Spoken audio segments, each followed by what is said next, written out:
and each of the color form the specific band, and this band is known as a spectrum. So the first one we had seen about the definition of the dispersion. Dispersion means when the white light is passing through a glass prism, then it's split into its 7 constituent color to form a band of 7 color, and this phenomena is known as a dispersion. Then later on we had seen about the spectrum. Spectrum means a band of the 7 color formed due to the dispersion of the light in a prism is known as a spectrum. Then we had seen about the acronyms. Acronym is nothing but the first letter of the colors by which we can easily understand the color name in the sequence. So that is of Vigroy. It is the group of alphabet that represent the sequential color in spectrum is known as an acronym. Here you can see the acronym of the 7 color, that is of Vigroy. V means violet, I means indigo, B means blue, G means green, Y means yellow, O means orange, and R means red. Later on we discussed about angle of deviation. As we discussed that the angle of deviation is inversely proportional to the wavelength. If the wavelength is more, then we get the angle of deviation less. If the wavelength is less, then we get the angle of deviation is maximum. In that we had seen about the red and the violet color. The red has a least deviated. Why? Because it possesses the largest wavelength. Whereas in blue, you can see the violet condition, violet color case, the violet is the most deviated color as it has a smallest wavelength and it is a visible spectrum. Then after we had seen about the Isaac Newton experiment, and after the experiment he concluded that the white light or the sunlight, it is made up by the 7 colors. How he proved that experiment we had discussed yesterday, that he passed the sunlight through a glass prism to form a band of 7 colors. Then he tried to split this color further by putting the another prism, but he couldn't. He cannot get the 14 spectrum. Then what happened? Then he do the another prism and keep it in an inverted position. So what happened? At the first prism, the white light is split into 7 color. Again this 7 color is merged with each other and form the white light. So by this experiment at the last he concluded that the white light is made up by the 7 colors. Now in this video we will see the new topic, that is of total internal reflection. How the total internal reflection is occurred, that we will going to learn in this video. Whenever the light is entered into the obliquely from a denser medium to rare medium, when the light is entered into the denser to rare medium and the angle of incident is accede to critical angle. Now what is the meaning of critical angle? Critical angle means when the incident ray or the incident ray, the reflected rays become a 90, then that angle we can consider as a critical angle. So in case of that critical angle, the light is reflected in the denser medium. So this phenomena is known as internal reflection. Internal reflection means the total internal reflection is when the light is entered obliquely from the denser medium to a rare medium and the angle of the incident is axis to a critical angle and the light is reflected in the denser medium, and this is called the internal reflection. Critical angle means when the value for the incident ray, if the value of refracted ray is 90, then that angle is become a critical angle. So we can consider in such a case we get the total internal reflection.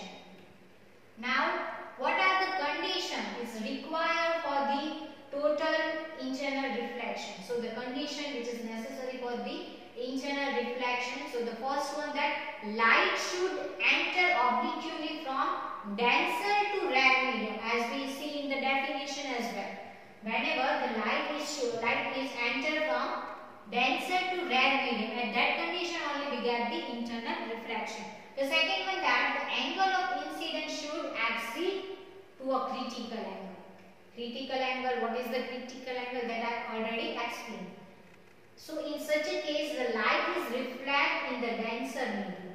So in such a case case only we get the total internal reflection. The angle of incidence should exceed critical angle. The light refracts in the denser medium. So this both the condition is required for the internal reflection. The first one, that light should pass from denser to rare medium.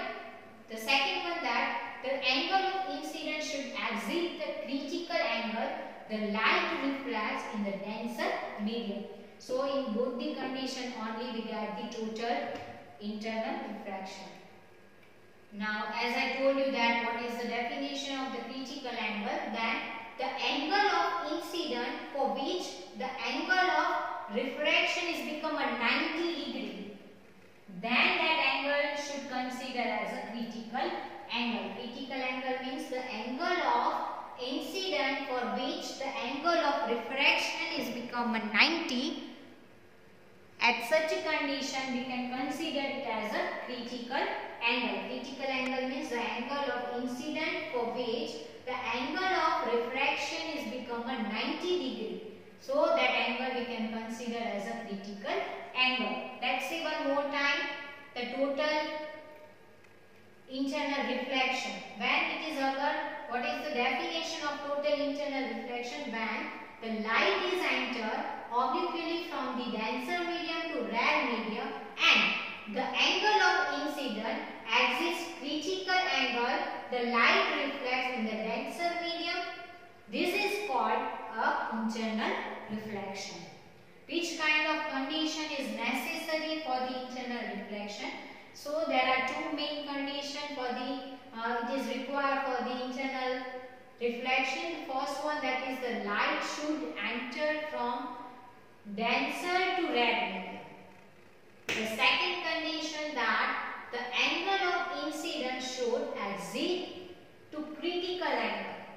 The light is reflect in the denser medium only. So in such a case we can get the total internal reflection. So the critical angle means the angle of incidence for which the angle of refraction is become a 90 degree. So that angle we can consider as a critical angle.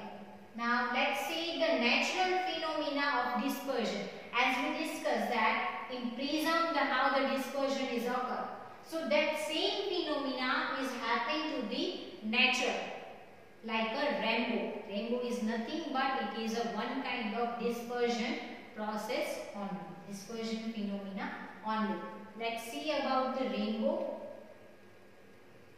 Rainbow, it is a natural spectrum appearing in the sky. After the rain shower, the rainbow is observed in the direction of opposite to the sun. What exactly happened in this condition? Here the water droplets, it's exactly work as a prism, and the sunlight, it is work as a white light. So same phenomena apply over here. This white light means the sunlight is passed through the water droplets. This water droplets is work as a prism, and so this white light is split into 7 colors, and then the 7 colors is responsible for the formation of rainbow. Rainbow, it is a natural spectrum appear in the sky after rain shower. Rainbow is observed in the direction opposite to the sun. Here you can see in the figure. This is the sunlight, means you can consider it as a white light. Then this is the drop of water, but it is work as a prism. Whenever this light is passed over here, then it is refracted, means it is refracted, or you can say the divided in its constituent color. 7 color, again it's more dispersed, and then it is pass out and it is form the rainbow. So there is mainly 3 phenomena which are involved in a rainbow formation. The first one, that is of dispersion. Dispersion means, as I told you, that the white light is dispersed into 7 colors. That is a dispersion. The second one, that is of refraction. When the refraction is occur, when the two both are the transparent medium, when the sunlight is come from the air to water medium. So from the separating surface, it's a band little bit. So this phenomena is considered as a refraction.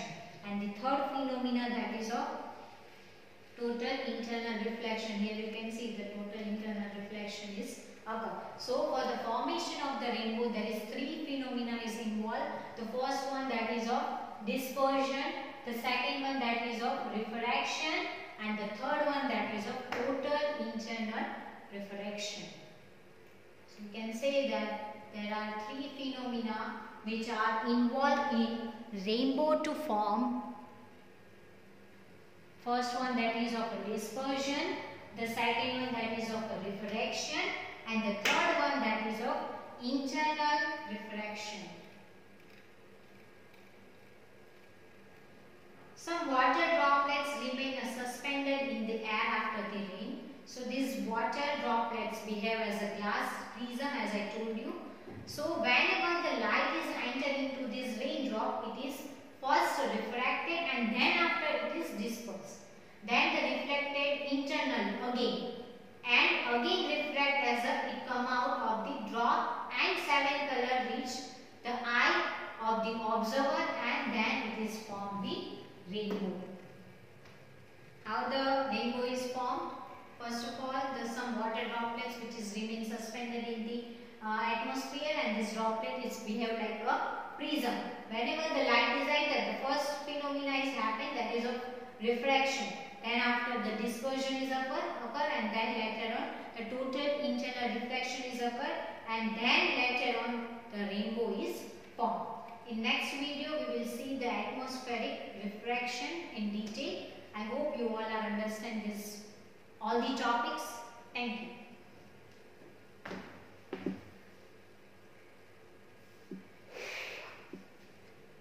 थक गई।